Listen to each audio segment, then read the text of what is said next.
Hello dear friends.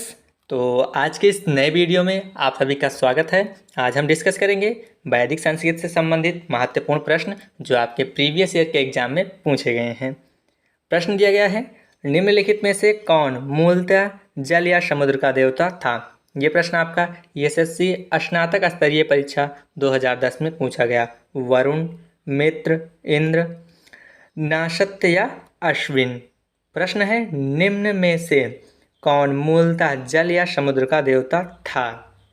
Varun थे, मित्र, इंद्र या अश्विन जिन्हें नाशत्य भी कहा जाता है। तो यहाँ पर जो आपका राइट आंसर है वो हो जाएगा ऑप्शन ए, वरुण। अगले प्रश्न की ओर बढ़ते हैं। जो भी प्रश्न कराए जाएंगे वो आपके प्रीवियस ईयर के एग्जाम में पूछे गए हैं। तो यहाँ पर आप देख पा रहे हैं ये प्रश्न आपका आरआरबी एनटीपीसी 2016 में पूछा गया। पतंजलि कौन था। माध्यमिका संप्रदाय का एक दार्शनिक, परणी के संस्कृत व्याकरण, योगाचार्य संप्रदाय का एक दार्शनिक, आयुर्वेद का एक पुस्तक का लेखक। आयुर्वेद पर एक पुस्तक का लेखक। तो यहाँ पर आपका राइट आंसर हो जाएगा ऑप्शन बी, परणी के संस्कृत व्याकरण अष्टाध्यायी का एक टीकाकार। अगले प्रश्न की ओर बढ़ते हैं। ये प्रश्न आपका जो है एसएससी की परीक्षा 2017 में जो है पूछा गया। कब पूछा गया? 2017 में। उत्तर वैदिक काल के वेद विरोधी और ब्राह्मण विरोधी धार्मिक अध्यायों को किस नाम से जाना जाता है। उत्तर वैदिक काल के वेद विरोधी और ब्राह्मण विरोधी धार्मिक अध्यापकों को, अध्याय नहीं रहेगा यहाँ पर, अध्यापकों। तो वेद विरोधी और ब्राह्मण विरोधी धार्मिक अध्यापकों को किस नाम से जाना जाता था। श्रेष्ठीन, यजमान, श्रमण, अर्थवन। तो आपका जो राइट आंसर है वो हो जाएगा ऑप्शन सी, सरमन। अगले प्रश्न की ओर। भारत के किस स्थल की खुदाई से लौह धातु के प्रचलन के प्राचीनतम प्रमाण मिले हैं। ये प्रश्न आपका एसएससी मैट्रिक स्तरीय परीक्षा 2008 में पूछा गया। Option A Kaushambi, option B Hastinapur, option C Takshashila, option D Atranji Khera. Bharat के किस स्थल की खुदाई से लौह धातु के प्रचलन के प्राचीनतम प्रमाण मिले हैं। इसका राइट आंसर हो जाएगा ऑप्शन डी, अतरंजी खेड़ा। यहाँ से जो है ये भारत का स्थान है, यहाँ से जो है मिले हैं साक्ष्य। अगला प्रश्न दिया गया है, कौन सा वेद अंशतः गद्य रूप में भी जो है रचित है। कौन सा वेद अंशतः गद्य रूप में भी रचित है। कहने का मतलब पद्य में तो है ही, गद्य में भी जो है कौन सा रचित है। ये प्रश्न आपका एसएससी सीजीएल 2016 में पूछा गया।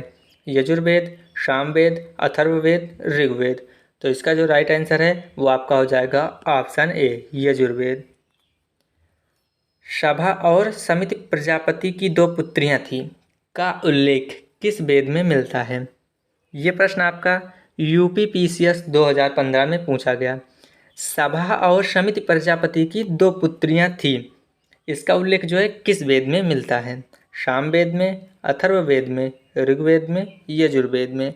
तो इसका राइट आंसर है अथर्ववेद। यहाँ पर जो है इस पंक्ति की जो है उल्लेख किया गया है। ये प्रश्न आपका जो है 2011 में पूछा गया है।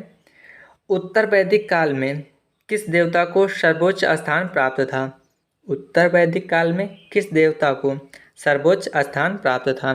विष्णु को, रुद्र को, प्रजापति को, इंद्र को। तो यहाँ पर आपका राइट आंसर हो जाएगा ऑप्शन सी, प्रजापति को। अगला प्रश्न दिया गया है आपका, किस वेद में प्राचीन वैदिक युग की संस्कृत के बारे में सूचना दी गई है। ये प्रश्न आपका एसएससी सीजीएल 2016 में पूछा गया। यजुर्वेद, अथर्ववेद, सामवेद, ऋग्वेद। यजुर्वेद, अथर्ववेद, सामवेद, ऋग्वेद। तो यहाँ पर आपका राइट आंसर है ऑप्शन डी, ऋग्वेद। किस वेद में प्राचीन वैदिक युग संस्कृत के बारे में सूचना दी गई। तो किस में दी गई है? ऋग्वेद में दी गई है। किस में? ऋग्वेद में।